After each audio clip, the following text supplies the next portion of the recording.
विशेष आपकी अदालत के शो में आपका बहुत बहुत स्वागत है।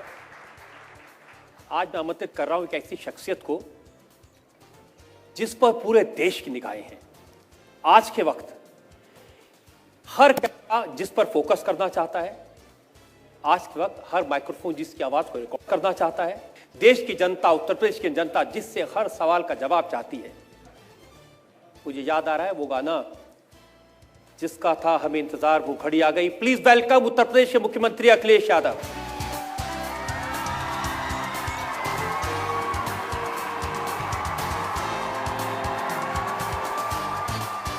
और आपकी अदालत में ये मुकदमा शुरू करें, इल्जामात सवालात का सिलसिला शुरू करें। हम एक नजर डालेंगे अखिलेश यादव के पॉलिटिकल करियर पर। अखिलेश यादव यूपी के चीफ मिनिस्टर हैं, इलेक्शन में समाजवादी पार्टी का चेहरा हैं, मुलायम सिंह यादव के बेटे हैं, राम गोपाल और शिवपाल के भतीजे हैं। इन सारे इंट्रोडक्शन के फायदे भी हैं, नुकसान भी। 38 साल की उम्र में उत्तर प्रदेश के चीफ मिनिस्टर बने। आजादी के बाद इतनी कम उम्र में सबसे बड़े प्रदेश की कमान संभालने वाले वो पहले नौजवान नेता हैं। अखिलेश को भरोसा है कि उनकी योजनाएं, उनका काम जनता का भरोसा जीतेंगी। वो सिर्फ विकास को मुद्दा बना रहे हैं। स्टूडेंट्स को लैपटॉप, बेरोजगारों को भत्ता, लड़कियों को साइकिल, किसानों को मुआवजा, बुजुर्गों और विधवाओं को पेंशन, मिड डे मील में बच्चों को दूध, ये सारी ऐसी योजनाएं थीं जिनके जरिए अखिलेश ने आम लोगों का दिल जीतने की कोशिश की।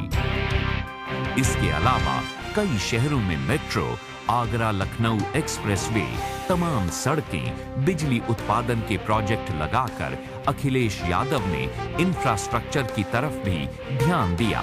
अखिलेश चाहते हैं कि इलेक्शन में उनके काम को देखा जाए। विकास के इश्यूज पर बहस हो, लेकिन मुलायम सिंह जानते हैं कि यूपी में सिर्फ विकास की बात करने से काम नहीं बनेगा। जातिगत समीकरणों को ध्यान में रखना होगा। धार्मिक आधार पर वोटों के पोलराइजेशन की कोशिश होगी। लॉ एंड ऑर्डर का सवाल उठेगा। अखिलेश इनका मुकाबला कैसे करेंगे, ये उनके सामने सबसे बड़ी चुनौती है। तो आइए मुकदमा शुरू करते हैं। आपकी अदालत में पहला इल्जाम उत्तर प्रदेश के मुख्यमंत्री अखिलेश यादव पर। आपकी अदालत में उत्तर प्रदेश के मुख्यमंत्री अखिलेश यादव पर आरोप है कि इन्होंने अपने परिवार में झगड़ा करा दिया। अखिलेश जी, आप मुस्कुरा रहे हैं और लोग पूछ रहे हैं कि अखिलेश जी के परिवार में हर शख्स परेशान सा क्यों है और अखिलेश के घर में हर नेता हैरान सा क्यों है। पहले तो मैं आपका धन्यवाद दूंगा। और जिस समय आपने ये पहली बात कही कि मैंने परिवार में झगड़ा लगाया, न केवल मैं मुस्कुराया, इस हॉल में जितने लोग हैं सब मुस्कुराए। और ये जितने लोग मुस्कुरा रहे हैं वो आपका सवाल का जवाब दे रहे हैं।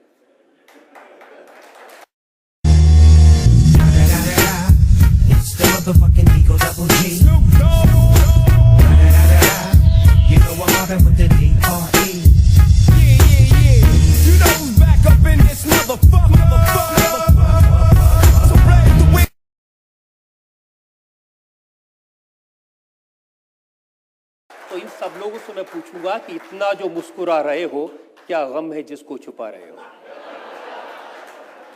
देखिए, सवाल ये कि गम तो सबको होता है। सवाल इसके ज्यादा जवाब ये होना चाहिए कि गम कौन छुपा लेता है। ये गम छुपाने की भी आदत आनी चाहिए लोगों में, और जो गम नहीं छुपा पाते उसी का झगड़ा है सब। अखिलेश जी, चाचा शिवपाल ने आपके मंदिर मंडल के पद से इस्तीफा दे दिया और आप कह रहे हैं कि कोई गम नहीं है। वो अच्छा कहा, आपने कहा कि चाचा हैं, तो मैं उनको चाचा मानता हूं। मैंने उनका इस्तीफा नहीं स्वीकार किया। और उन्होंने पार्टी के पद से भी इस्तीफा दे दिया। वो राष्ट्रीय अध्यक्ष ही उस पर विचार करेंगे। उनके पत्नी और बेटे ने भी सब पदों छोड़ दिए उस पर भी राष्ट्रीय अध्यक्ष जी विचार करेंगे। और लोग कह रहे हैं कि सपा की मजबूरी है, शिवपाल जरूरी है।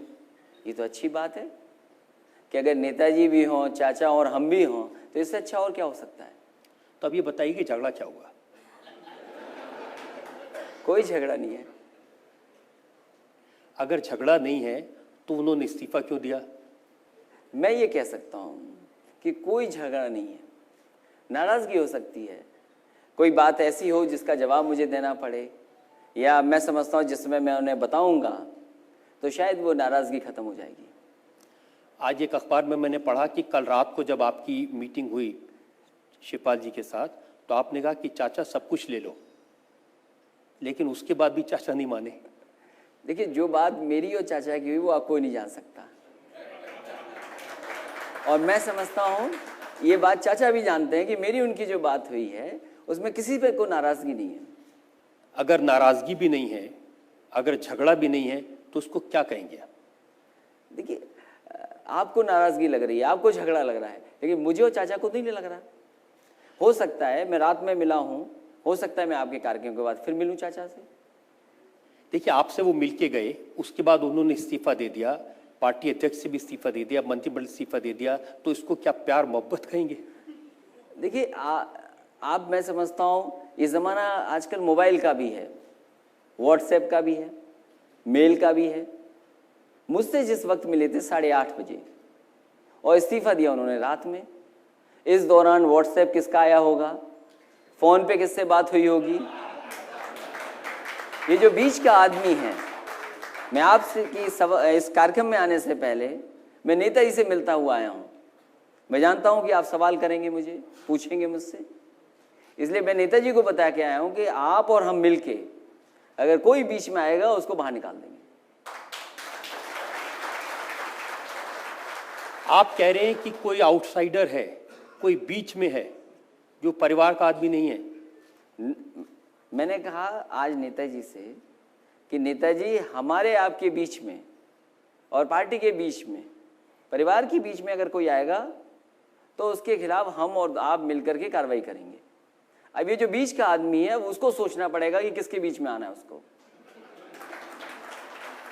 लेकिन शिवपाल जी तो कल कह रहे थे कि कोई आउटसाइडर नहीं है। वो मेरे चाचा हैं,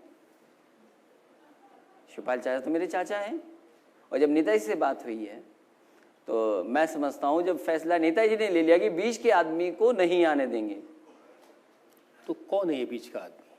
ये तो आपको भी खोजना पड़ेगा। और मैं तो आदरणीय आजम खान साहब की बात कहूंगा कि चोर की दाढ़ी में तिनका क्यों? देखिए, इतनी बात हुई है और कई दिन से बात हो रही है। आप भी कह रहे हैं कि कोई आउटसाइडर है, राम गोपाल जी भी कह रहे हैं कोई आउटसाइडर है, लेकिन नाम लेने से कतरा रहे हैं। नाम कोई नहीं ले रहा। वही तो मैंने कहा, कहावत आपके सामने की मैंने, और कहावत के बाद सब समझ गए होंगे कि कौन है आउटसाइडर। मैं समझता हूं आप भी समझते हैं वो बात। देखिए, शिवपाल जी की अमर सिंह जी से दोस्ती कोई नई तो नहीं ये है। नाम क्यों ले आए आप?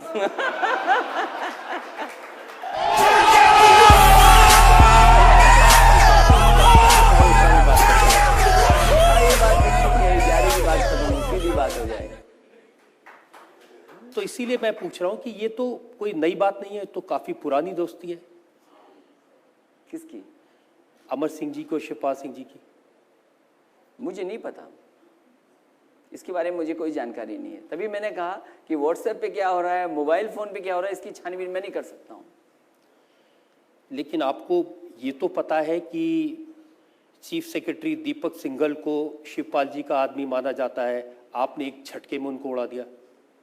देखिए, आप ब्यूरोक्रेसी को बहुत अच्छा समझते होंगे, और ब्यूरोक्रेसी में कम से कम इतनी तो वफादारी है कि जो बनाता है उसका वफादार वो हो जाता है।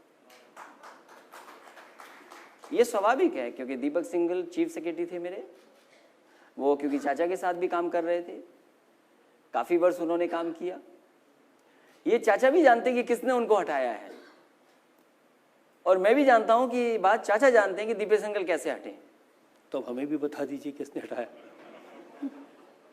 तो यही तो राज है, यही राजनीति है। देखिए, उनको हटाने को लेकर के दो तीन तरह की चर्चा हुई। एक चर्चा तो ये हुई कि वो अमर सिंह जी के डिनर में गए थे और आपने मना किया था सबको वहां जाने के लिए, तो वो वहां चले गए, डिफाई किया, तो उनकी छुट्टी कर दी आपने। ये गलत बात है, ये बिल्कुल सही बात नहीं है। इसीलिए मैंने कहा कि चाचा को इस बात की जानकारी है कि चीफ सेक्रेटरी दीपक सिंघल कैसे हटे। दूसरी चर्चा ये हुई कि वो उस डिनर में गए थे, अमर सिंह जी के डिनर में, वहां उन्होंने आपके बारे में कोई अवांछित बातें कह दी, ऐसी बातें कह दी जो आपको अच्छी नहीं लगी, तो आपने, हो सकता है दीपक सिंघल ने नहीं कहा हो, दीपक सिंघल से किसी और ने कहा हो, ये बात हो सकती है। अब देखिए, जब मैं आपसे इतनी साफ साफ बात करूं तो आप भी साफ साफ बता दीजिए। क्योंकि मैं दावत में नहीं था, इसलिए मैं तो कान की सुनी हुई बात कह सकता हूँ। मैं तो कान से देख रहा हूँ, मैं आंख से तो नहीं देखा। तो क्या सुना आपने? मुझे जो आप मुझे जानकारी दे रहे हैं कि किसने क्या कहा, दीपक सिंघल क्यों हटे, इसकी जानकारी चाचा को है। चाचा ये बात जानते हैं कि दीपक सिंघल कैसे हटे। तो ये कोई सीक्रेट तो नहीं है ना, जो चाचा जानते हैं तो वो जनता भी जान ले। मैं समझता हूँ चाचा को बताना चाहिए ये बात। तो फिर चाचा जी का बुलाना पड़ेगा उन्हें यहाँ। वो शायद मेरे जाने के बाद 1.5 घंटे बाद आ रहे हैं आपके पास। तो आपके पास पूरी जानकारी है। और जिन मंत्रियों को हटाया उनको लेकर बहुत चर्चा है, गायत्री प्रजापति, राजकिशोर। देखिए, मैं आपसे कह रहा हूँ कि नेताजी को जानकारी है, चाचा को जानकारी है वो कैसे हटे। ये स्वाभाविक है कि मुख्यमंत्री ने हटाया उन्हें, लेकिन चाचा को इस बात की जानकारी है कि कैसे हटे। देखिए, अब तक तो आप ये कहते आए हैं कि जो कुछ होता है पार्टी में वो नेताजी के कहने से होता है, मुलायम सिंह जी के कहने से होता है। मैंने ये भी कहा कि हाँ, नेताजी के कहने से मैं कुछ फैसले लेता हूँ, और मैंने ये भी कहा कि कई बार कुछ फैसले मैं भी लेता हूँ। तो इसमें क्या गलत कहा मैंने? तो इनमें से कौन सा फैसला है जो आपने लिया? ये तो आपको जानकारी करनी पड़ेगी, इसमें मेरा फैसला कौन सा है। देखिए, लग तो ये रहा है ना कि आपकी वजह से ये सारा झगड़ा हो रहा है परिवार में। मेरी वजह से नहीं हो रहा है झगड़ा, मैं जिस कुर्सी पे बैठा हूं उसकी वजह से झगड़ा हो रहा है लगता है।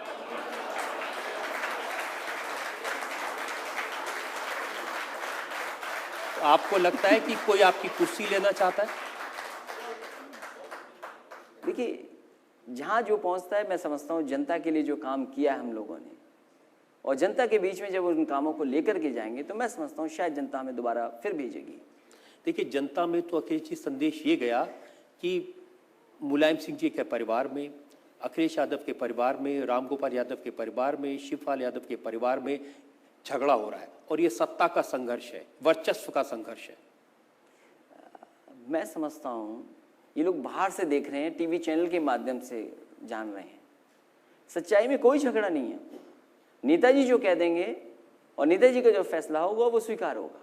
देखिए, मजाक की तो बात अलग है, गंभीरता से अगर कहें तो जिस तरह से शिवपाल जी ने इस्तीफे दिए, मंत्रिमंडल पद से इस्तीफा दिया, पार्टी के अध्यक्ष पद से इस्तीफा दिया, तो इसको तो नहीं कह सकते कि कोई झगड़ा नहीं है, कोई नाराजगी नहीं है। अगर कोई बात होगी तो उसके लिए नेताजी राष्ट्रीय अध्यक्ष हैं, और नेताजी पिताजी भी मेरे हैं, उनके भाई भी हैं। तो अगर कोई ऐसी बात होगी तो मैं समझता हूँ नेताजी उसका रास्ता निकालेंगे। नहीं, नेताजी जरूर रास्ता निकालेंगे, इसमें तो कोई शक नहीं है। उन्होंने बार बार कोशिश की है, उन्होंने तो अगस्त में भी एक रास्ता निकाला था, सबको बिठाया था, फिर से झगड़ा हो गया। अब मैंने सुना है कि रामगोपाल जी नाराज होकर के सैफई चले गए हैं। नहीं, वो नाराज नहीं है, मेरी उनसे बात हुई, वो नाराज किसी बात को लेकर के नहीं। तो कौन नाराज है? ये मैं भी सोच रहा हूँ कौन नाराज है। कोई नाराज नहीं है। आपको लग रहा है कि कोई नाराज नहीं है, किसी का कोई झगड़ा नहीं है? ये कहा जा सकता है कि नेताजी अगर कहीं किसी तरह की बात है तो मैं समझता हूँ नेताजी का सभी कहना मानेंगे, और नेताजी के सामने जब बात आएंगी तो रास्ता निकल जाएगा, अगर किसी के प्रति किसी को नाराजगी है तो। लेकिन जो बात मैंने आपसे कहा शुरू में कि बीच के इंसान को अब नहीं आने देंगे, ये बीच के लोग बड़ा गड़बड़ करते हैं। कितने लोग हैं ये बीच वाले? कभी अब एक भी हो सकता है।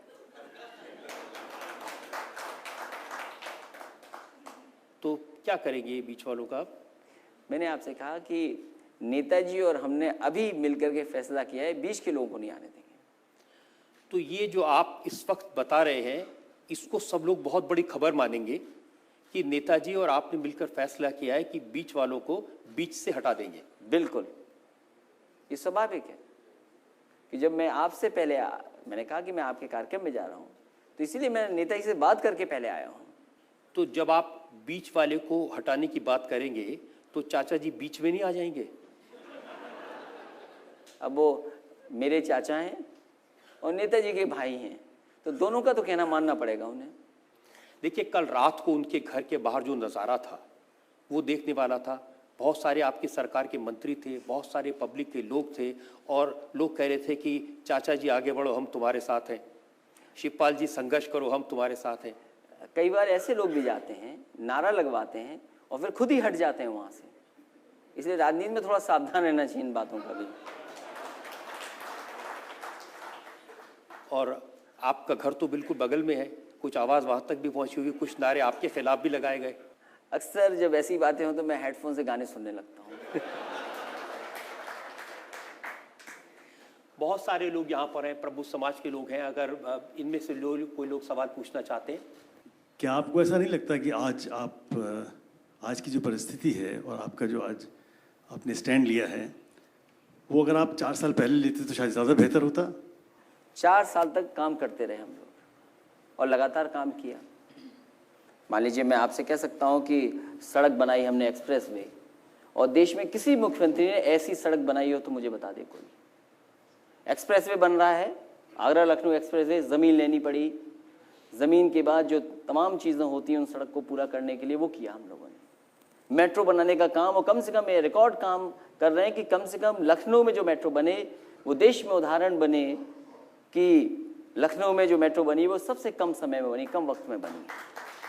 आपके लखनऊ में मान लीजिए CGCT बना दिया, कैंसर इंस्टीट्यूट आ रहा है, न जाने कितने लोग हैं इलाज कराने के लिए मुंबई जाना पड़ता है, महंगा इलाज है, नहीं करा सकते, तो कम से कम कैंसर इंस्टीट्यूट जल्दी बन जाए।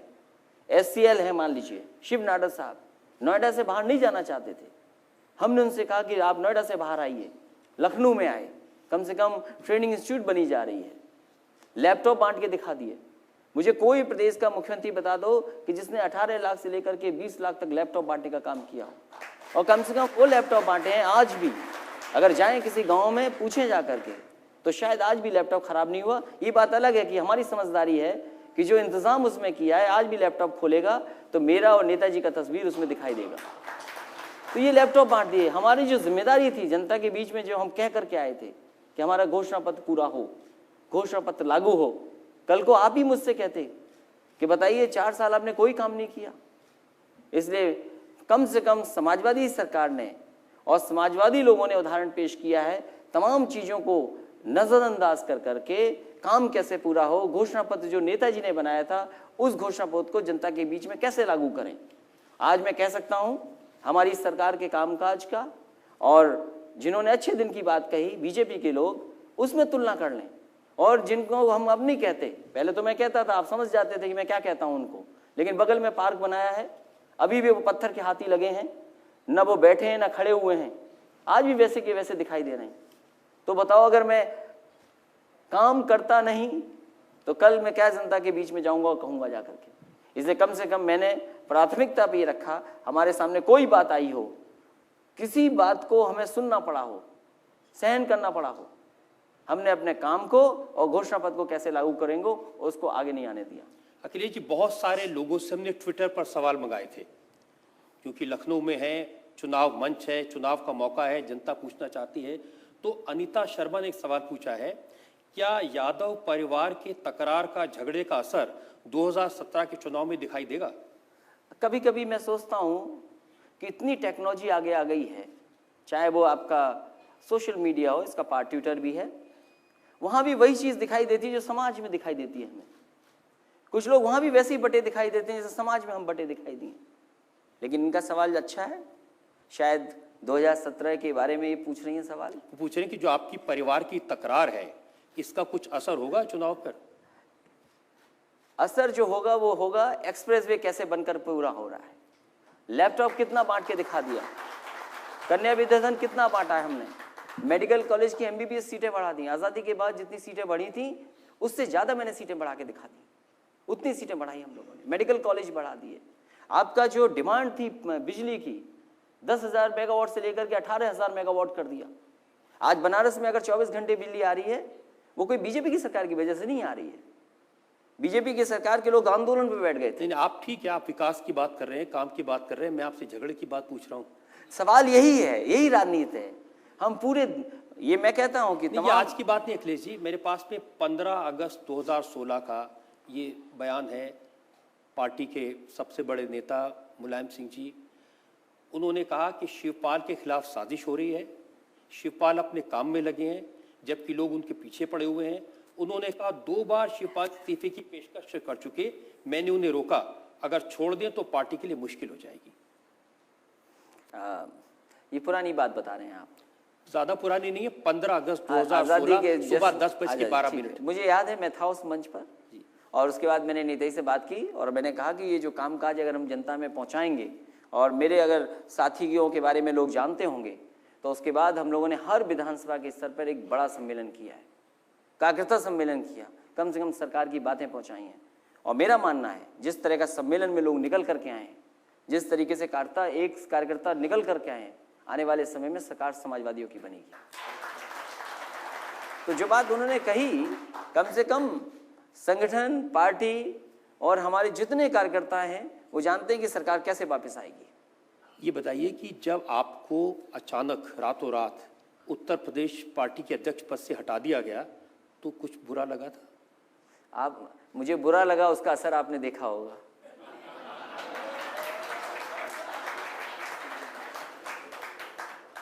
आपने उनको 6 मंत्री पद उनसे वापस ले लिए। ये बात आप जानते थे, उसके बाद भी आपने मुझसे सवाल पूछा। क्योंकि आमतौर पर आप ऐसे रिएक्ट करने वाले इंसान नहीं है, इसलिए। कभी कभी उम्र का वो होता है, हो सकता है मेरी उम्र कम है, शायद उस उम्र की वजह से मैंने फैसला ले लिया हो, लेकिन करेज तो नए नौजवानों में ही होता है। शायद मैंने वो साहसी फैसला ले लिया। लेकिन एक बात मैं बता दूंगा आपको, नेताजी को खुश करने के लिए, नेताजी खुश रहें और भी कोई फैसला लेना पड़ेगा तो मैं लूंगा। आपको लगता है इस फैसले से नेताजी खुश होंगे जब आपने उनके विवाह वापस ले लिए? मैं इसीलिए आपसे कह रहा हूं कि मैं नेताजी से मिल करके आया हूं और मैंने नेताजी से कहा है। दूसरी बात ये कही है और जो मैंने अपने आप फिर सोचा है, यही मैं कहा कि नेताजी आपको जो अच्छा लगे, जो जिसमें आपकी खुशी हुई, वो फैसला मैं लूंगा। लेकिन नेताजी तो आपको मुख्यमंत्री बनाया ना, अब आप भी कुछ फैसले लेने लगे हैं। अभी तो जो फैसले एक आधी लिए हैं उसका असर देख लो आप।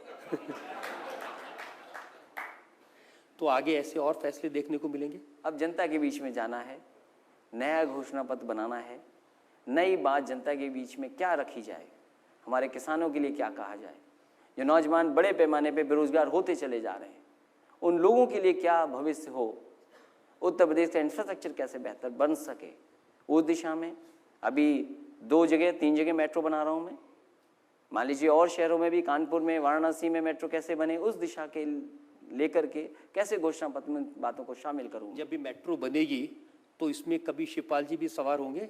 मैंने सदन में कहा है और मैं आज फिर कहता हूँ कि मैंने कहा अगली दफे जब मैं आऊँगा सदन में तो इसी से मेट्रो से बैठ करके बजट पेश करने आऊँगा। नहीं, मैं ये पूछ रहा हूँ जब आप बजट पेश करने आएंगे मेट्रो में, यकीन मानिए जो लखनऊ के शहर के लोग एयरपोर्ट जाते होंगे, उस सड़क पे गुजरे होंगे लोग, वो जानते होंगे कि इतनी रफ्तार से कभी मेट्रो नहीं बनी होगी जो लखनऊ में कम से कम समाजवादी लोगों ने बना के देखी है। इसमें कोई शक नहीं कि वो मेट्रो तेजी से बनी है। मेट्रो में आप बैठ के जाएंगे बजट पेश करने, जब आप उस मेट्रो बैठ के जाएंगे तो शिवपाल जी आपके साथ मंत्री के तौर पर होंगे या पार्टी अध्यक्ष के तौर पर? देखिए, दोनों के रूप में भी हो सकते हैं। जो बात आपने कही है और वो ही बात मैं कहता हूं, अध्यक्ष के रूप में भी, मंत्री के रूप में भी, तो वो तो हो सकते हैं। लेकिन सवाल तो केवल मुख्यमंत्री का है। मुख्यमंत्री तो आप हैं, ये तो तय है। तो इसलिए बजट पेश करने जाऊंगा। लेकिन सिर्फ लोग ये जानना चाहते हैं, क्योंकि मुलायम सिंह जी ने कई बार ये बात कही है कि शिवपाल जी इस पार्टी की रीढ़ है, वो नाराज होकर चले गए तो बहुत नुकसान हो जाएगा और इलेक्शन के मौके पर ये हो जाए। देखिए, राजनीति में बहुत सारी चीज़ें आती हैं, बहुत सारे सवाल आते हैं। कम से कम हम अपने रास्ते से नहीं हटना चाहते। मैं कहता हूं कि विकास जब होगा, सड़क बनेगी, किसका लाभ होगा हम ही नहीं जानते, उसका लाभ किस किस को पहुंचेगा। किसान को लाभ होगा, नौजवानों को लाभ मिलेगा। जितने किसानों ने ज़मीन दी है कम से कम इस सरकार से वो खुश हैं। मैं ये कह सकता हूँ एक भी किसान हमसे नाराज़ नहीं है जिसने आगरा से लेकर के लखनऊ एक्सप्रेसवे के लिए ज़मीन दी है। तो कम से कम हम उस दिशा में सोच रहे हैं। हालांकि काम करते करते राजनीति भी आएगी सामने, लेकिन हमारी प्रायोरिटी काम ही रहेगा। आपकी प्रायोरिटी दो रहेंगी, काम और आउटसाइडर्स को निकालना। आउटसाइडर्स पर नज़र रखना। एक शेर है, कोई ये कैसे बताए कि वो तन्हा क्यों है, वो जो अपना था और किसी का क्यों है। और यही दुनिया है ऐसी, तो ये दुनिया ऐसी क्यों है। तो मैं इसका जवाब ये दे सकता हूँ, जो कहावत अंग्रेजी में है कि one who is a top is all alone. तो हम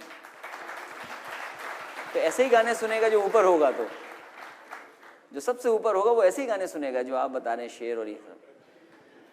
अखिलेश जी, आपने बहुत चुनौतियों का सामना किया है और बड़ी चुनौतियां आपके सामने हैं, और आपके काम को लेकर के बहुत सारे सवाल हैं। आपके विरोधी आपके बारे में बहुत सारी बातें कहते हैं। मायावती जी तो ये कहती हैं कि अब रिटायर हो जाना चाहिए मुलायम सिंह जी को। देखिए, उन्होंने जो कहा, आप वो एक दिन छपा था अखबार में, हालांकि बहुत लोग जानते हैं, मैंने सदन में भी पूछा इस बात को लेकर के। उन्होंने, जो मैं जानता हूँ, वो ये कहा कि अखिलेश अब मुझे बुआ नहीं कहेगा। तो मैं पूछता हूँ कि मैं क्या कहूँ आपको। उन्होंने बड़ी रैली की और कहा कि अखिलेश आज से मुझे बुआ नहीं कहेगा।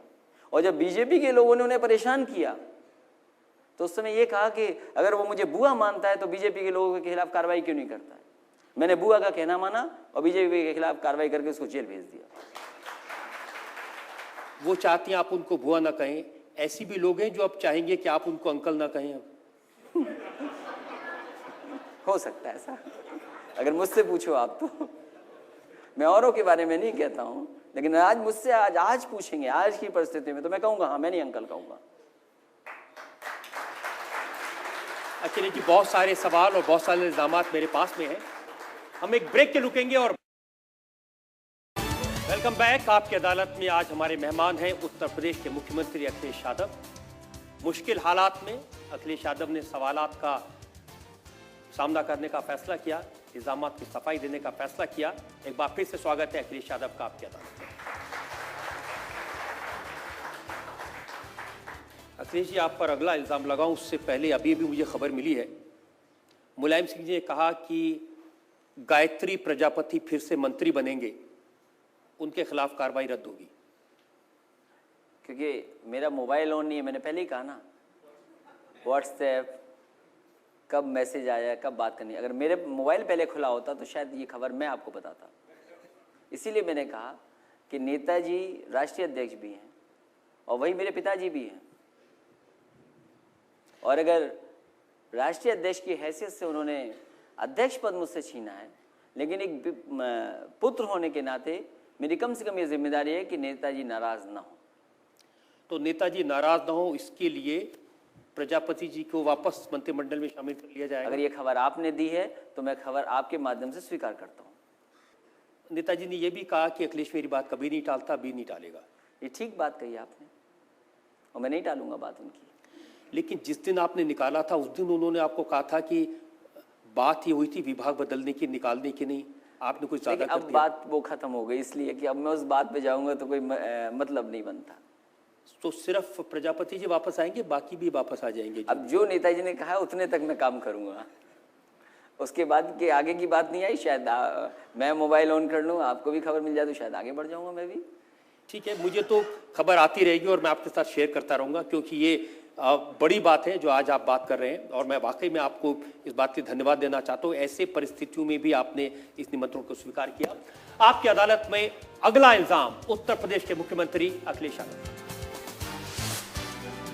आपकी अदालत में उत्तर प्रदेश के मुख्यमंत्री अखिलेश यादव पर आरोप है कि इनके राज में खुली लूट है। अब अखिलेश जी, ये आरोप मेरा नहीं है, ये उत्तर प्रदेश की पूर्व मुख्यमंत्री आपकी बुआ जी का है। मायावती जी कह रही है कि शिवपाल और अखिलेश लड़ाई का ड्रामा कर रहे हैं। ये असल में उत्तर प्रदेश में जो लूट हो रही है, जो जंगल राज है, उस पर से जनता का ध्यान हटाने के लिए ये सब कर रहे हैं। उनका सवाल मुझसे पूछा जा रहा है। उनके मंत्री कितने जेल चले गए थे, उनकी जब सरकार थी, सीएमओ मार दिए गए थे। इसी लखनऊ में सीएमओ की हत्याएं हुई थी। इंजीनियर क्यों पैसा नहीं दे रहा था, इंजीनियर की हत्या हो गई थी। इन तीनों चीज़ों में आप बताइए, समाजवादी पार्टी का कोई भी एक व्यक्ति फंसा हो इस तरह के मामले में? आरोप लगाना आसान है। मैं उदाहरण देता हूँ और मैं विरोधी दल के लोगों से कहता हूँ कि 55 लाख महिलाओं को मैं समाजवादी पेंशन दे रहा हूँ, 500 रुपया महीना। बनाने में हो सकता है कोई शिकायत हो, क्योंकि हमारा जो ग्राम सभा है, हमारी जो व्यवस्था है, उसमें हो सकता है कुछ व्यवस्था इस तरह की कमियां हों, लेकिन एक बार अगर पेंशन बन जाए, 55 लाख महिला पर सीधा सीधा उनके अकाउंट में पैसा पहुंचाने का काम सरकार कर रही है। एक करप्शन का चार्ज नहीं लग सकता। लैपटॉप जो बांटे हमने 18 लाख से ऊपर, अगर कोई मुझे उत्तर प्रदेश में ये कहे कि लैपटॉप में कहीं बेईमानी हुई है, खराब लैपटॉप आया है आपके कन्या विद्याधन, ये सही है कि जब प्रमाण पत्र बनता था, जो गरीबी के आधार पर मिलने की जो योजना थी कन्या विद्याधन, मैंने कहा मेधावी छात्रों को मैं दूंगा, कहीं शिकायत नहीं मिली। शिकायत जो मिली आपको बताओ, और ये सबसे आसान मामले हैं। जो आपको शिकायत मिली है वो बताता हूं। उत्तर प्रदेश में जमीनों पर कब्जा किया जा रहा है, इस बात को आप खूब जानते हैं, आपको उसके बारे में बताया गया था और आपने कुछ नहीं किया। देखिए, ये जमीन, मैं नहीं कह रहा हूं, ये मुलायम सिंह जी कह रहे हैं। मैं आपसे कहता हूं कि जमीन को लेकर के, कब्जे को लेकर के कई बार बात हुई। हमारे दल में मान लीजिए नेताजी ने कार्यकर्ताओं को आगाह किया, कहा कि इस तरह के काम नहीं करने हैं, इससे जनता में नाराजगी होती है। लेकिन मैं तो दूसरी बात कहता हूं, भारतीय जनता पार्टी के लोगों ने उत्तर प्रदेश के कमी थाने छोड़े होंगे जहां थाने पे धरना न दिया उन्होंने। माननीय गवर्नर साहब से भी वो मिले कि उत्तर प्रदेश में लूट हो रही है, उत्तर प्रदेश में बेईमानी हो रही है, जमीन कब्जा हो गई, लेकिन एक भी सूचना हमसे नहीं दी। मैंने तो खुली प्रेस में ये कहा था कि अगर मेल करते हो आप कि जमीन कब्जा हो रही, कम से कम मुझे सीसी कर दो, मुझे भी उसकी कॉपी दे दो। ये बात तो कम से कम हमसे भरोसा करो। ये बात तो मुलायम सिंह जी कह रहे हैं, बीजेपी लोग तो बाद में आए। मैं उस मंच पे था जब नेताजी ने इस बात को कहा। नेताजी ने कहा कि कार्यकर्ताओं की ऐसी शिकायत नहीं आनी चाहिए। अगर मैं किसी कार्यकर्ताओं को कहता हूं कि आपका व्यवहार अच्छा होना चाहिए, इसका मतलब ये नहीं कि व्यवहार उसका खराब है।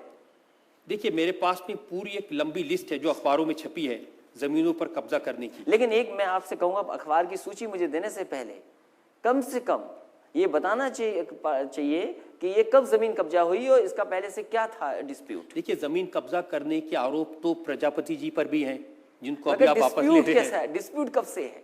अगर 4 साल से पहले से डिस्प्यूट चल रहा हुआ तो जिम्मेदार समाजवादी सरकार नहीं है, उसके लिए मुख्यमंत्री जिम्मेदार नहीं है। देखिए, मैं आपको कई मामले केसेस कोर्ट में है, बहुत सारे। सरोजनी नगर से सपा विधायक शारदा प्रसाद शुक्ला ने लखनऊ विकास प्राधिकरण की 10 करोड़ से ज्यादा की जमीन पर कब्जा किया हुआ है। सपा के मलियाबाद के विधायक इंदर रावल ने आवास विकास परिषद की विकास नगर जमीन पर कब्जा कर लिया है। ये आधी अधूरी जानकारी है। ये हो सकता है प्रिंट आउट आपने पुराना निकाला हो, जरूरी नहीं कि नेट से निकाला है। पुराना नहीं, जून 30 2016 30 जून 2016। और आपका अभी क्या है? इतनी जल्दी आपने सब ठीक कर दिया? आप इसके होटल के बगल में एक विधायक ने कब्जा किया हुआ था, मेरी जानकारी मिली, मैंने सरकार ने उसका निर्णय लिया और गिरवाया उसका। और यही नहीं गिरवाया, जहां जानकारी मिली मैंने गिरवाया। अगर हमें कोई जानकारी दे दे कि जमीन कब्जा है या उसके लिए व्यवस्था है, कोर्ट है, तमाम चीजें हैं। ये तो सारी जानकारी सब अखबारों में छपती रहती है रेगुलरली। आरोप लगाना और वाकई सच्चाई में क्या बहुत फासला है। आप क्या जनता के सामने ये कह रहे हैं कि अगर कोई इस तरह का आरोप लगता है, आपके पास में जानकारी आती है, समाजवादी पार्टी के लोग कब्जा करते हैं, तो आप उसके खिलाफ एक्शन लेते हैं? मैं स्वाभाविक कार्रवाई करूंगा और मेरा ये मानना है, हम अपना सोशल मीडिया को अलर्ट किया हुआ है। मान लीजिए मुझे एक छात्रा ने मैसेज किया कि मुझे कन्या विद्याधन नहीं मिला, मैंने जानकारी करी और उसको कन्या विद्याधन दिला दिया।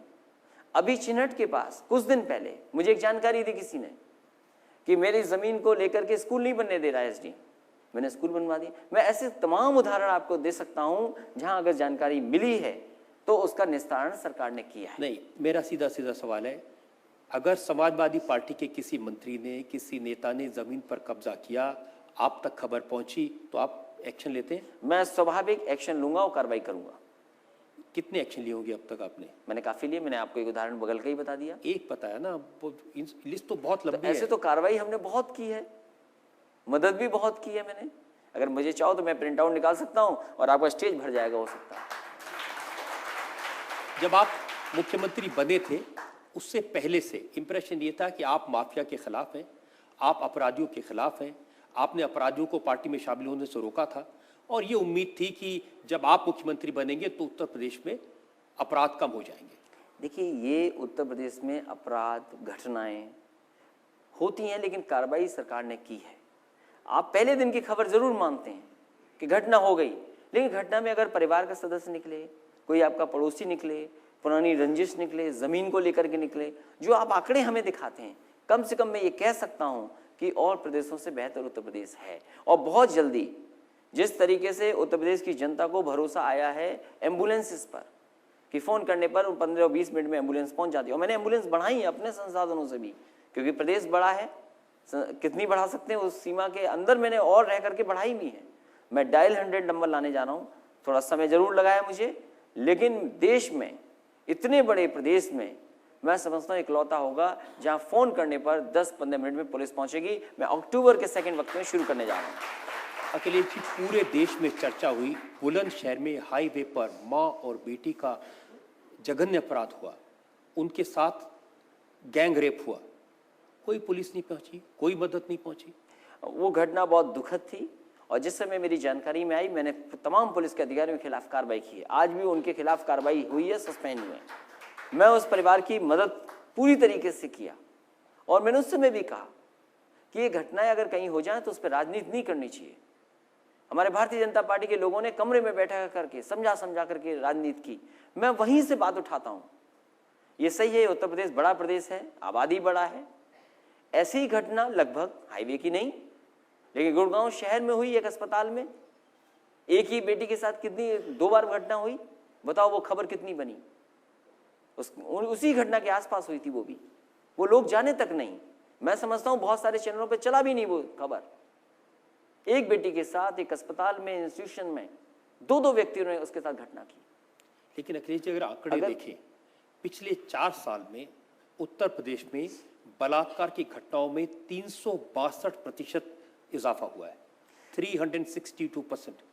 मैं ये कहता हूँ कि जो आंकड़े आप बता रहे हैं, अगर आप दूसरे प्रदेशों के आंकड़े देखेंगे, ये मैं नहीं कहता कि मैं अपने प्रदेश के बारे में बचाना चाहता हूँ, लेकिन दूसरे प्रदेशों के आंकड़े इससे भी खराब है। मैं आपसे जानना चाहता हूँ कि सबसे ज्यादा इस तरह की घटना किस प्रदेश में होती है? मैं आपसे जानना चाहता हूँ कि और उत्तर जो प्रदेश में इतनी घटनाएं क्यों होती हैं? मैं रोकना चाहता हूँ और मैं रोकूंगा, लेकिन मान लीजिए घटनाएं हैं, जानकारी कैसे मिलेगी सरकार को? अगर सरकार को जानकारी मिल जाए, मान लीजिए हमने 1090 पावर वुमेन लाइन बनाई, कोई व्यवस्था नहीं थी, अगर कोई लड़की को, छात्रा को कोई परेशान कर रहा है, कोई छेड़ रहा है, कोई मैसेज कर रहा है, कम से कम 1090 में जो आप 6 लाख बेटियों की मदद करने का काम समाजवादी सरकार में 1090 से 6 लाख। और मैं ये कहता हूं आपसे, आपके अलावा जिसको भी ये लगता हो कि हम जानना चाहते हैं कि वाकई में सच्चाई क्या है, वो 1090 में जाकर के जिसकी भी मदद सरकार ने की है, आप उससे बात कर सकते हैं। अखिलेश, मैं तो 4 साल के आंकड़े दे रहा हूं, और अगर एवरेज लेंगे, हर दिन 24 बलात्कार, 21 अटेम्प्टेड रेप, 13 मर्डर और 33 किडनैपिंग होती है उत्तर प्रदेश। अब जैसे मान लीजिए बरेली का मामला था, उसको बलात्कार का रूप दे दिया था, याद कीजिए आप। लेकिन एक लड़का लड़की जानते थे एक दूसरे को। कई बार मैंने गाजियाबाद का हालांकि गाजीपुर का एक घटना थी, उसको बाहर के मैंने बुलाया पुलिस कप्तान को, पुलिस के अधिकारियों को कई बार मैंने पूछा, कुछ सामाजिक बुराइयां हैं जिसको हमें बदलना पड़ेगा। अगर हमने सामाजिक बुराइयां को नहीं बदला तो ये घटना बढ़ेंगी। इसलिए सरकार की जहां जिम्मेदारी है, सरकार अपनी जिम्मेदारी निभा रही है, वहीं समाज को भी थोड़ा विचार करना पड़ेगा। इसमें कोई शक नहीं कि जो समाजवादी पार्टी की सरकार है, अखिलेश यादव की सरकार है, जिम्मेदारी निभा रही है, उसके बहुत सारे आंकड़े भी हैं। लेकिन इसमें भी सच्चाई है कि ज्यादातर उन इलाकों में इस तरह की घटनाएं होती हैं जहां पर समाजवादी पार्टी के नेताओं का नहीं, ये बात आप दूसरे दल की उठा करके ला रहे हैं। ये बीजेपी के लोग कहते हैं, ये बीजेपी के लोग कहते हैं। मैं उनसे कहता हूं, अपने प्रदेशों को कब सुधारोगे? हरियाणा में क्या हुआ, किसने नहीं देखा? कितने दिन हाईलाइट रही न्यूज? अभी जो राजस्थान में हुआ, क्या हो गया? मध्य प्रदेश में क्या हो रहा है? छत्तीसगढ़ में क्या हो रहा है? और जो आंकड़े हमें पेश कर रहे हैं, मैं जानना चाहूंगा कि सबसे ज्यादा कहां ये आंकड़े हैं सबसे ऊपर? क्या मध्य प्रदेश में नहीं है? क्या मध्य प्रदेश सबसे बड़ा आगे नहीं है इन आंकड़े में? और भी प्रदेश हैं। मैं आपकी बात मानता हूं कि महाराष्ट्र में, मध्य प्रदेश में, राजस्थान में, हरियाणा में, पड़ोस के राज्यों में अपराध हो सकते हैं, आंकड़े ज़्यादा हो सकते हैं, लेकिन जब एक नौजवान को उत्तर प्रदेश का मुख्यमंत्री उत्तर प्रदेश की जनता ने बनाया था, तो आपने ये वादा किया था कि मुझे मुख्यमंत्री बनाओ, मैं उत्तर प्रदेश में अपराध कम कर दूंगा। मैं इसीलिए मैंने अपनी टीम को कहा कि जा करके आप न्यूयॉर्क की स्टडी कर करके आइए, आप जा करके जो बेस्ट प्रैक्टिसेस हैं उनको अपनाइए। हमारे अधिकारियों ने, जो वरिष्ठ अधिकारी हैं, जिम्मेदार अधिकारियों ने, और मैं समझता हूँ जो बहुत बड़े एक्सपर्ट हैं, वेंकट, उनको मैंने अब सलाहकार बनाया और उनके तहत हमने कार्रवाई कर करके डायल 100, जो इसीलिए मैंने कहा देश का सबसे बड़ा डायल 100 नंबर हम शुरू करने जा रहे हैं। देखिए, जिसमें कि मौके पर पुलिस पहुंचेगी, जानकारी आने। अभी तक तो आपको थाने जाना पड़ता था, अभी तक व्यवस्था ये है कि अगर कोई घटना हो गई तो आपको थाने भागना पड़ता था, पुलिस के पास भागना पड़ता था। मैं व्यवस्था को बदल रहा हूं और अक्टूबर में वो दिखाई देगी। अगर घटना होगी, कोई व्यक्ति तकलीफ में होगा तो फोन करेगा तो पुलिस उसके पास पहुंचेगी और एफआईआर दर्ज होगी।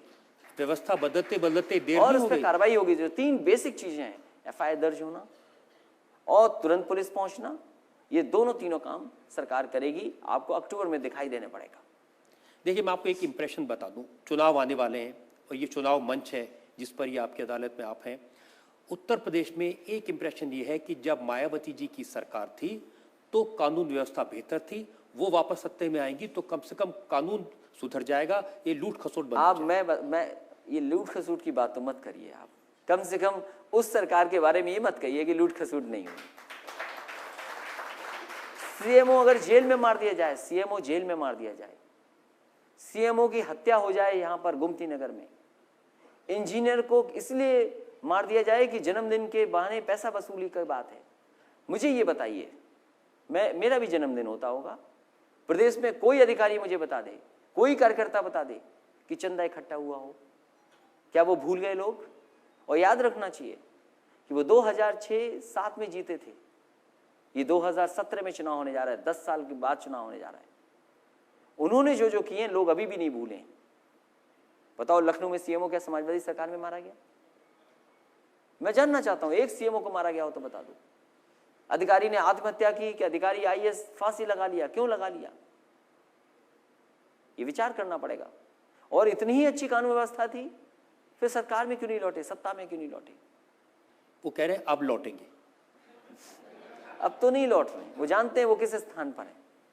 बहुजन समाज पार्टी के लोग जानते हैं वो किस स्थान में। जो सोचो, जिसका लीडर ऑफ अपोजिशन ही छोड़ के चला जाए उन्हें, ऐसा बहुत कम हुआ होगा डेमोक्रेसी में कि लीडर ऑफ अपोजिशन छोड़ के चला गया। पता नहीं क्या गुण है बीजेपी में कि उन्होंने लीडर ऑफ अपोजिशन को भी छीन लिया। बहुजन समाज पार्टी के लोग जा रहे हैं। और आपने लूट की बात कही थी, अरे बहुजन समाज पार्टी का जो व्यक्ति छोड़ के जा रहा है उनको, वो ये कह रहा है कि हमसे पैसा वसूला जा रहा था। ये मान लीजिए पैसा वसूला जाएगा टिकट पर और जीत गए, सरकार बन गई, तो वो पैसा कहाँ से निकाला जाएगा? और वो भी किसके साथ? पूरा प्रॉफिट के साथ। अगर 1 करोड़ किसी, मैं तो कहता हूँ, उस समय मैंने एक टीवी चैनल के साथी से कहा कि आपने सर्वे ऐसा निकाल दिया जिसमें बहुजन समाज पार्टी को नंबर 1 पे डाल दिया। मैंने आपको मुनाफा कम हुआ होगा, बहुजन समाज पार्टी को मुनाफा ज्यादा हो गया। जो सीट 50 लाख की थी वो 2.5 करोड़ की हो गई। मैंने कहा आपका तो सर्वे 20-25 करोड़ का रहा होगा, लेकिन आपने उसका मुनाफा 600 करोड़ करा दिया। पूरा उत्तर प्रदेश जानता है वो टिकट कैसे मिलती है। ये बगल में जो स्मारक बने, हाथी लगे हैं। बताओ, हाथी लगे हैं आज के जमाने में? आपने तो किसी हाथी को छेड़ा भी नहीं। हाँ, मैंने, हालांकि जो जगह मैं इस्तेमाल कर सकता था, जो ऑफिस थी 1090 खुला हुआ है, आज वो चौराहा 1090 के नाम से जाना जाता है और किसी दूसरे नाम से नहीं जाना जाता। और उन्होंने छोड़ा ही नहीं, और जगह हम तो इस्तेमाल ही नहीं कर सकते। आप कहने की लूट खसोट वो कर रहे थे और इंप्रेशन समाजवादी पार्टी के बारे में हो गया कि इनके कार्यकर्ता हर जगह एक्सटॉर्शन करते हैं। देखिए, अगर कहीं किसी तरह की शिकायत है और अगर हमारी जानकारी में आ जाती है तो कार्रवाई करते हैं। आज का ज़माना इतना खुला है कि आप किसी से भी पहुंच सकते हैं बहुत आसानी से। और हमने तो ये तक मदद की है कि अगर सोशल मीडिया पे भी कोई बात आ गई है कानून व्यवस्था को लेकर के या मदद को लेकर के, तो ये सरकार उन तक पहुंची है। मैं एक नहीं, कई उदाहरण दे सकता हूं। तो आज के इतने ज़माने में कोई मुख्यमंत्री हो, कोई सरकार हो, कोई बात छिपा नहीं सकता। देखिए, मैं तो जनता के मन में जो इंप्रेशन है उसकी बात कर रहा हूँ। अब ये तो इसलिए है कि हमें जो लोग जानते हैं वो टीवी और अखबार के माध्यम से जानते हैं।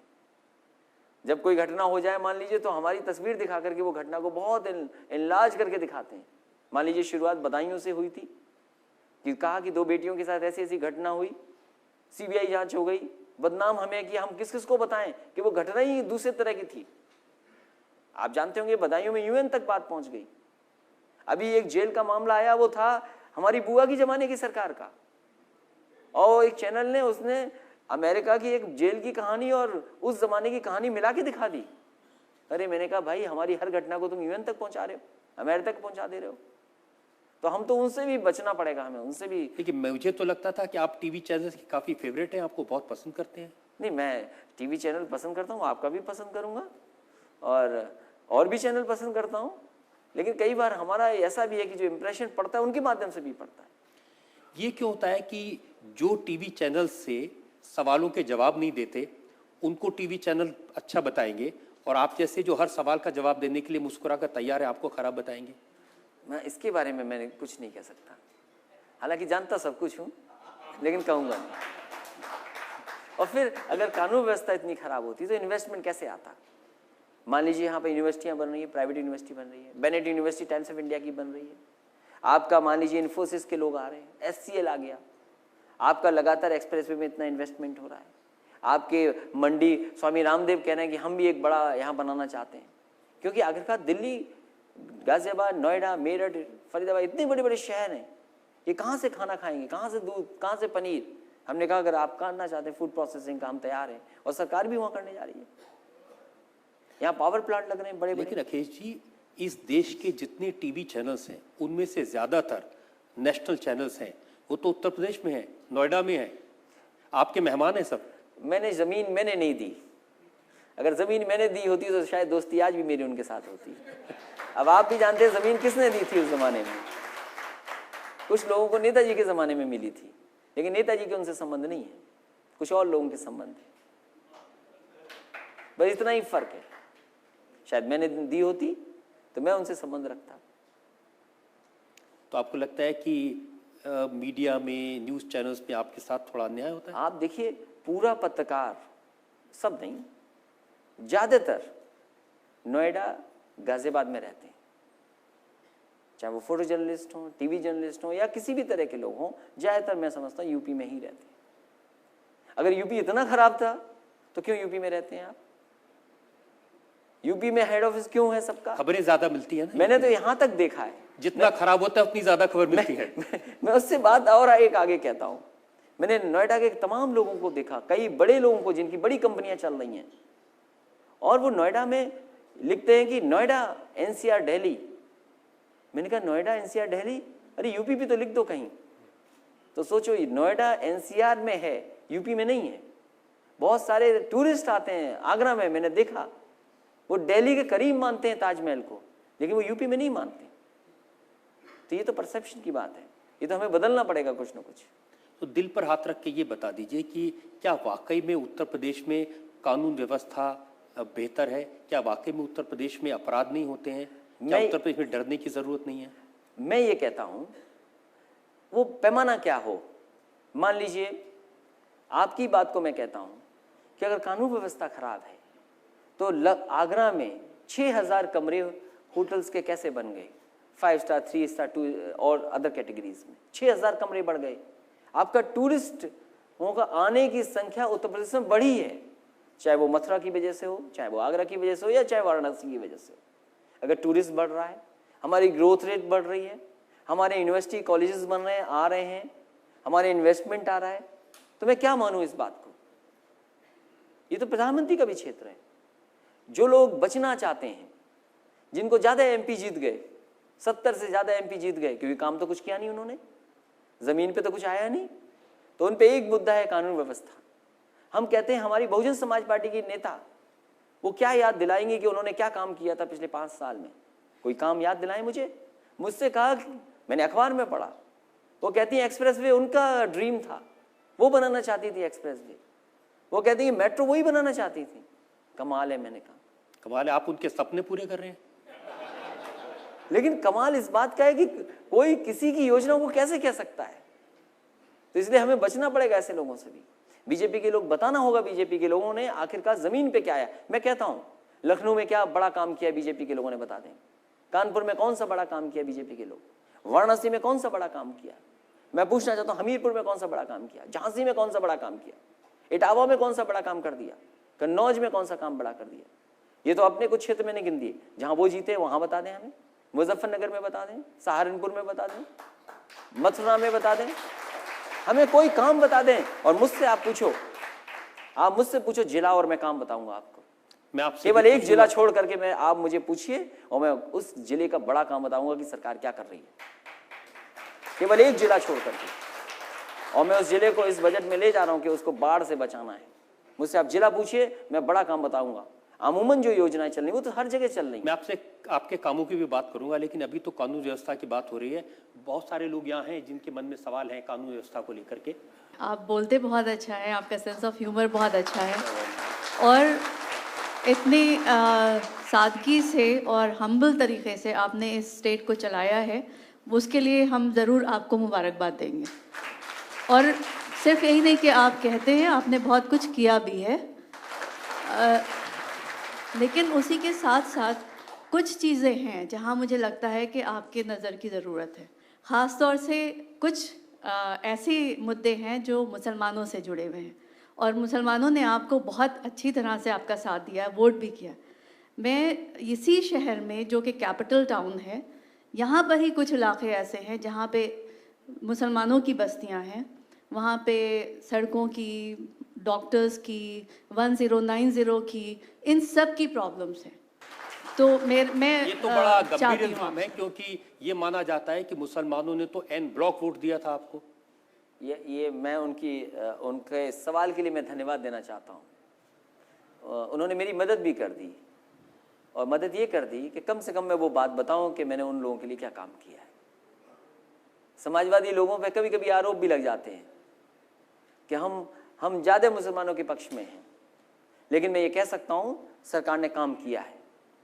और चाहे हमारा एडमिनिस्ट्रेटिव लेवल हो, चाहे हमें सरकार में उन्हें जिम्मेदारी देनी पड़ी हो, हमने हर जगह उन्हें सम्मान के साथ रखा है।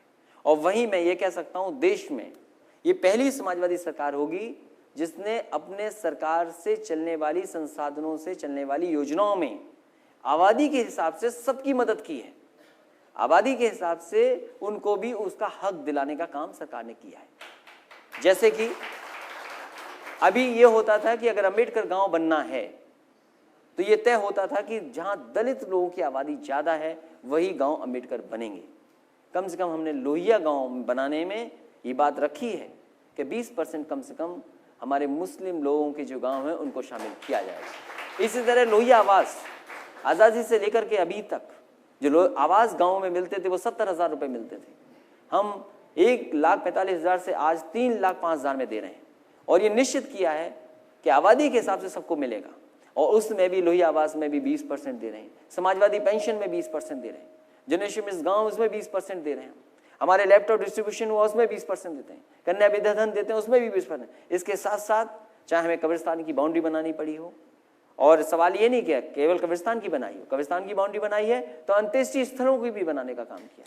अगर हमने ये किया है कि हम हज हाउस बनाएंगे, अगर हज हाउस गाजियाबाद में बनाया है, नेताजी ने लखनऊ में बनाया, तो हज हाउस के जगह हमने मान लीजिए भजन के स्थल बनाने का काम किया अयोध्या में, और फैजाबाद में बनने जा रहा है कि कम से कम भजन के लिए स्थल हो। अगर आपके तो ये संतुलन बना के चले हैं और तमाम अपनी लाभकारी योजनाओं में उनको शामिल 20% आबादी के हिसाब से दिया है। अगर आपके दल में इतनी जगह है मुसलमान भाइयों बहनों के लिए, तो जब शिवपाल जी ने कौमी एकता दल का मर्जर कर दिया था उसको क्यों पलट दिया? मैं आपकी बात को मान लेता हूँ, मैं आज इस अदालत के सामने कहता हूँ मैं आपकी बात मान रहा हूँ। चलो, जो आपने कहा, जो मेरी नाराजगी रही होगी कि आप मेरे को कहते कि मैं शामिल कर लूँ, मैंने कहा शामिल कर लेता हूँ, मैं आपका कहना मान लिया मैंने आज। मेरा कहना, लेकिन आरोप मत लगाना आप कुछ नहीं, ये तो शिवपाल जी कह रहे हैं। नहीं, आरोप मत लगाना फिर आप मुझ पर। अगर आप ये कह रहे हैं कि मैं शामिल कर लूं, मैं तैयार हूं, लेकिन फिर आरोप मत लगाना आप। आरोप तो लगेंगे, यही तो मुश्किल है। जब किसी पे मुद्दा नहीं मिलता है, जैसे बीजेपी के पास कोई काम नहीं किया, मैंने कहा पूरा प्रदेश बता दिया, कहीं कोई बड़ा ठोस काम किया हो तो बता दो। और अगर गोरखपुर में किया, वो भी जमीन हमने दी है, एम्स बना, एम्स ही नहीं बन पा रहा था। तो मैं कहता हूं कि जब कोई मुद्दा उन्हें नहीं मिलेगा तो कहीं कानून व्यवस्था है। नहीं, ये तो बता दीजिए, कौमी एकता दल अगर शामिल कर लेते तो कौन से आरोप लगते? देखिए, कौमी एकता दल नेता ही से ही बात हुई, उसके बाद सदन में हमसे भी बात हुई है, तो मैंने कहा कि जो नेताजी का फैसला है वो मैं मानूंगा। नहीं, नेताजी का फैसला तो यही था, उन्होंने तो मर्जर मैंने आपसे कहा कि जो नेताजी का फैसला होगा मैं मानूंगा। सदन में उनके विधायक मिले थे मुझे, मैंने उनसे कहा कि जो नेताजी का फैसला होगा मैं चलिए, मानूंगा। अगर मान लीजिए फैसला हो जाता है मर्जर करने का, साथ लेने का, तो कौन से आरोप लगेंगे? वो मैं जब हो जाएगा मैं सब चैनल देखूंगा उसके बाद, और मैं सब जितने आरोप लगेंगे मैं आपको भिजवाऊंगा सब।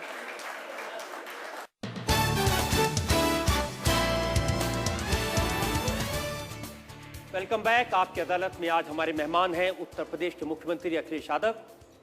आपकी अदालत में अगला हिस्सा। आपकी अदालत में उत्तर प्रदेश के मुख्यमंत्री अखिलेश यादव पर आरोप है कि वोटों के लिए ये सपने बेच रहे हैं। अब अखिलेश जी, मैं आपसे कोई भी सवाल पूछता हूं, आपने काम गिनाने लगते हैं। लेकिन राहुल गांधी कहते हैं कि अखिलेश अच्छा लड़का है, बातें भी अच्छी करता है, लेकिन 4 साल में कुछ कर नहीं पाया। उन्होंने अच्छा कहा और उनका जवाब भी मैंने उसी तरीके से दिया। वो मेरी बात नहीं समझ पाए। उन्होंने मुझे कहा कि अखिलेश अच्छा लड़का है, तो जब मुझे मौका मिला मैंने भी कहा कि राहुल अच्छा लड़का है। लेकिन वो बात मेरी समझ इसलिए नहीं पाए, कम से कम वो अगर मुझे नेता कहते तो मैं भी उन्हें नेता कहता। वो कहते कि हाँ एक अखिलेश अच्छा नेता है, तो मैं भी कहता कि राहुल बड़ा अच्छा नेता है। और जहां तक यूपी की बात है, अच्छा है वो थोड़ा घूम रहे हैं, उनको 2 बात का एहसास हो रहा होगा। एक तो वो कि जो आज़ादी के बाद सबसे ज़्यादा सत्ता में रहने का उन्हें मौका मिला उनकी पार्टी को, वो गरीबी देखे होंगे, किसान को देखे होंगे, और तमाम परिस्थितियों को उन्होंने अपने आंखों से देखा होगा। और कम से कम हम ये कह सकते हैं 4 साल के अंदर जो काम किए हैं, और मैं गिनाना चाहता हूं उन सब बातों को, कि कोई भी चीज़ एकदम नहीं बदली जा सकती, लेकिन कम से कम मुझे भरोसा है, और जो रास्ता हमने दिखाया है, कि चाहे वो जिला मुख्यालयों को 4 लेन से जोड़ने की बात हो, आगरा लखनऊ एक्सप्रेसवे बनाने की बात हो, बिजली का उत्पादन बढ़ाने की बात हो, आपकी एम्बुलेंसेस को बढ़ाने की बात हो, मेडिकल कॉलेजेस को बढ़ाने की बात हो, आपके जिला अस्पतालों को, इन व्यवस्थाओं को बेहतर करने का काम किया है। किसान दुर्घटना बीमा दे दिया हम लोगों ने। ओलावृष्टि में किसानों की बर्बादी हो गई, नुकसान हो गया। केंद्र सरकार को जो मदद देनी चाहिए थी वो नहीं दी। हमने अपने संसाधनों से 5,000 करोड़ रुपए बांट दिए, और इस सप्लीमेंट्री बजट में भी 2,000 करोड़ उनके लिए रखा है। तो केंद्र सरकार तो नहीं मदद कर रही ओलावृष्टि में। राहुल जी तो लिस्ट बना रहे हैं, उन किसानों से कह रहे हैं कि किस किस पर कितना कर्जा है, हमें सूची दे दो, हम सरकार में आएंगे तो कर्जा माफ कर देंगे। लेकिन वो किस सरकार में आकर के कर्जा माफ करेंगे? सवाल ये है, हमने भी अपने प्रदेश में आकर के, हम प्रदेश सरकार के और प्रदेश की बैंकों का ही तो कर्जा माफ कर सकते हैं। हमने 50,000 तक का कर्जा माफ किया। एलडीबी की जो बैंक है उत्तर प्रदेश में, जिन किसानों ने जमीन को रख करके गिरवी रखा था। हाँ, अगर केंद्र की बैंकों में माफ करना है तो उसमें समय लगेगा। मान लीजिए स्टेट बैंक में किसी ने लोन लिया है, पंजाब नेशनल बैंक में लोन लिया है, या किसी राष्ट्रीय बैंक में लोन लिया है, प्रदेश सरकार राष्ट्रीय बैंकों का कैसे लोन वापस कर देगी? इसलिए मैं समझता हूं, एक दिन उन्होंने ये भी कह दिया कि साइकिल उनकी पंचर है, साइकिल का टायर ठीक कर रहे हैं। मेरी जहां जानकारी है, जैसे ये किसान को गुमराह कर रहे हैं, वो जानते हैं कि साइकिल में आजकल ट्यूबलेस टायर भी डलता है। वो किसान को नहीं बताना चाहते हैं, वो ये जानते हैं कि साइकिल में ट्यूबलेस टायर भी होता है। वो क्या कह रहे हैं कि अभी भी खटिया पे बैठे किसान। नहीं, अब मुश्किल ये है कि जो किसान हैं वो साइकिल पर खाट रख कर ले जा रहे हैं। ये तो अच्छी बात है। मान लो हम कल साइकिल ठीक करके कैरियर लगा दें 2, और मैं कहूँ कि किसको कहाँ बैठना है ये तय कर ले कोई। लेकिन उनकी खटिया क्यों ले जा रहे हैं? खटिया तो इसलिए ले जा रहे हैं कि वो खटिया दे रहे हैं। हालांकि जो गांव में कहावत तो खटिया के लिए दूसरी है, उसको मैं नहीं कह सकता।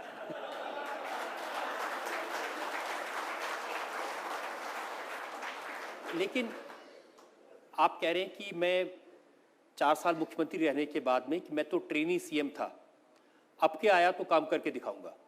मैंने इस बात को इसलिए कहा कि अगर 4 साल में 3 जगह पे मेट्रो बना रहे हों, इतने बड़े पैमाने पे लोहिया आवास दे रहे हों, या हम किसानों के दुर्घटना बीमा दे रहे हों, या सुविधाएं दे रहे हों, एक्सप्रेसवे बना दे रहे हैं। मान लीजिए हम राजधानी को जोड़ने के लिए, दिल्ली राजधानी को लखनऊ जोड़ने के लिए एक्सप्रेसवे बना दिया, आने वाले समय में मौका मिलेगा तो ये गाजीपुर और बलिया को भी जोड़ने का काम करेगा, तो काम और तेजी से हो सकेगा। हमने कम से कम ये रिकॉर्ड बनाए हैं। कई पुल तो ऐसे हैं, एक बीजेपी के कलराज मिश्रा जी कभी मिनिस्टर थे पीडब्ल्यूडी के, उन्होंने शिलान्यास किया, अभी तक वो पुल पूरा नहीं हुआ। और वो मिनिस्टर तो अभी भी है, लेकिन वो केंद्र में है, अब उनके हाथ में नहीं है वो पुल। हालांकि वो मिनिस्टर थे तब उन्होंने एक शिलान्यास किया था सैदपुर में, गाजीपुर में पुल। अब वो पुल हम पूरा करने जा रहे हैं। लेकिन आपने अगर इतने सारे काम किए हैं तो जाहिर है लोग आपको आपके काम पर वोट देंगे। ये देश और ये हमारा कमाल का भी है, डेमोक्रेसी में भी तमाम चीज़ें होती हैं, इसलिए डेमोक्रेसी में तमाम चीज़ों का ध्यान रखना पड़ता है। इसलिए आप लोगों को रिश्वत दे रहे हैं, आप कह रहे हैं कि तुम मुझे वोट दो, मैं तुम्हें मोबाइल दूंगा, स्मार्टफोन दे दूंगा।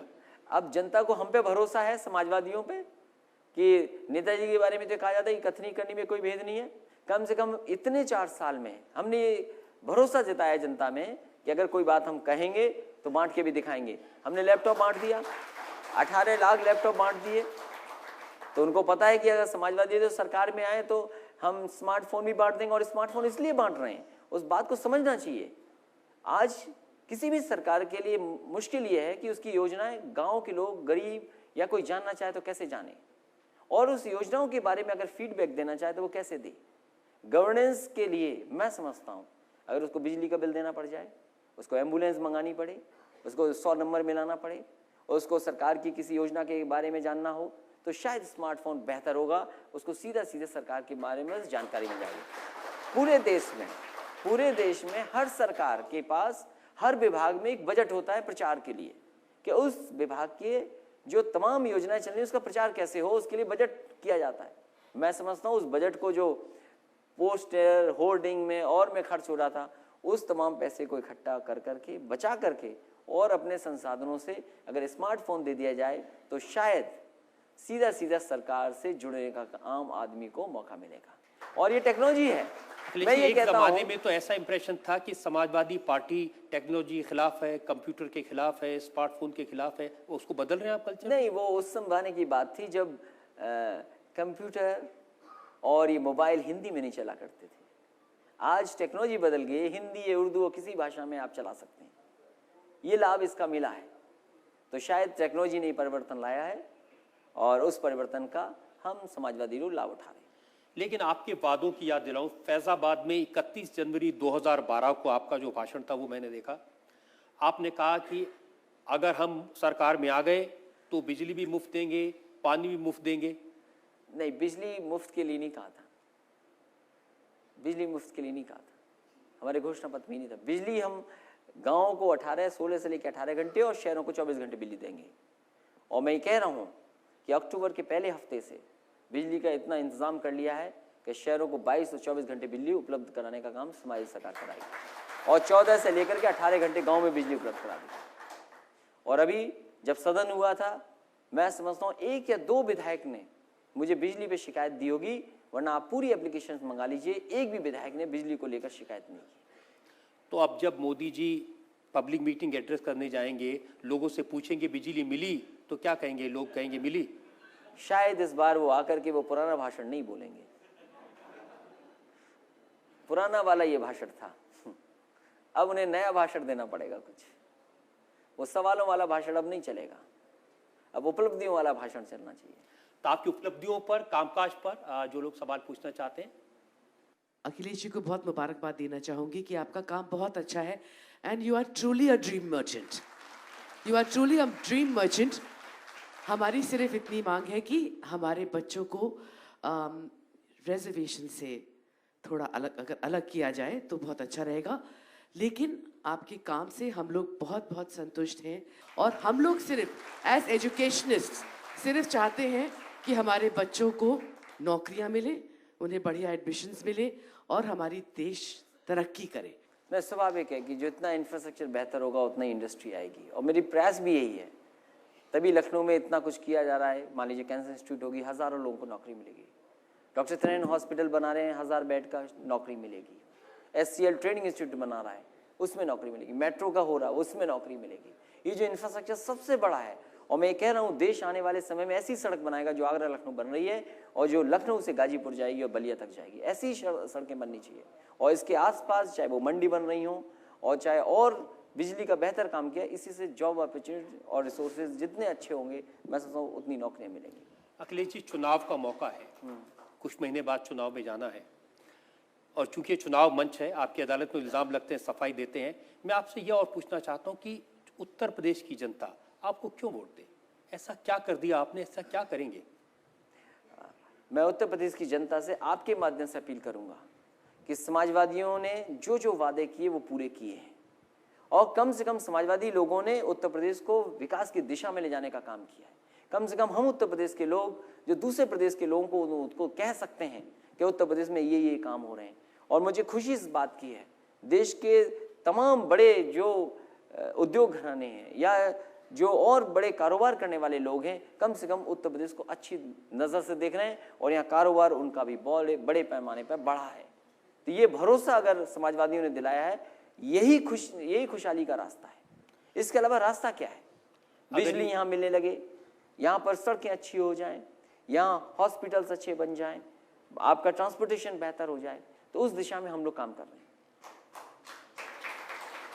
अगर ये आपके वादे हैं, जनता इस पर यकीन कितना करेगी तो जनता जानती है, लेकिन चलते चलते मैं यह पूछना चाहता हूँ कि ये जो प्रजापति जी वापस आ जाएंगे, ये तो आपने मान लिया, तो क्या शिवपाल जी के विभाग भी उनको वापस मिल जाएंगे?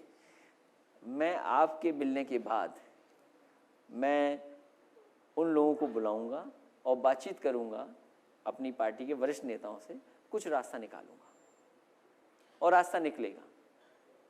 आप कह रहे हैं कि जब चुनाव के लिए जनता के, अब मैं ये कह दूं कि मैं उनके विभाग वापस कर दूंगा, मेरा पद, आप वो बात ही नहीं कर रहे हैं। आप, मैंने जो खोया उसके बारे में आप नहीं बोल रहे हैं, मुझसे क्या चाहिए वो दे दूं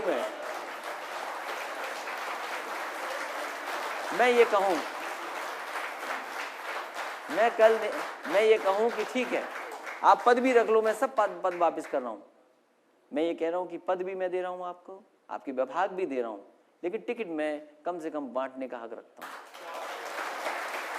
क्योंकि परीक्षा मेरी है, परीक्षा हमारी भी है। अगर पार्टी की परीक्षा है तो परीक्षा मेरी भी है। तो मैं तो नेताजी से ही कहा कि सब कुछ मैं वापस कर दूंगा, हमारा दो न दो, हम उसके लिए भी तैयार हैं। कम से कम नेताजी जब टिकट दें तो कम से कम मेरा भी कहना माना जाए, टिकट हमारे रास्ते से भी निकले।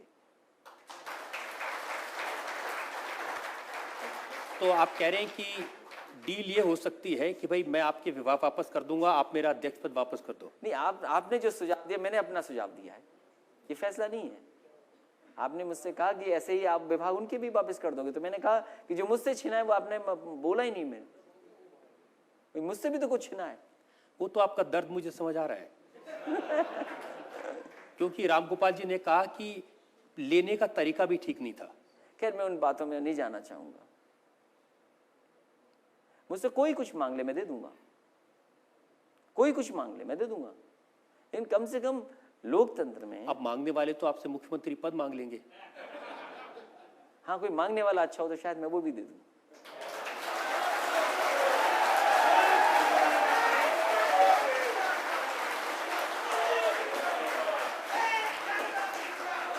अखिलेश जी, हमने आपसे हर तरह सवाल पूछे और मैं ये बात की खुशी है आपने बड़ी बेबाकी से मुस्कुराते हुए हर सवाल के जवाब दिए। मुझे लगता है कि उत्तर प्रदेश की जनता को, देश की जनता को अखिलेश यादव क्या चाहते हैं ये समझ में आ गया होगा। और जैसे चुनाव करीब आता जाएगा कोशिश करेंगे आपसे और सवाल पूछें, आपसे और इल्ज़ाम लगाएं। आपकी अदालत का मुकदमा हमने चलाया उत्तर प्रदेश के मुख्यमंत्री अखिलेश यादव पर। हमारी उम्मीद है, यकीन है, इसी तरह से अखिलेश यादव सवालों के जवाब देते रहें, इल्ज़ामात की सफाई देते रहें, उत्तर प्रदेश की जनता को भरोसा दिलाते रहें। आज का इशू यही खत्म होता है। नमस्कार।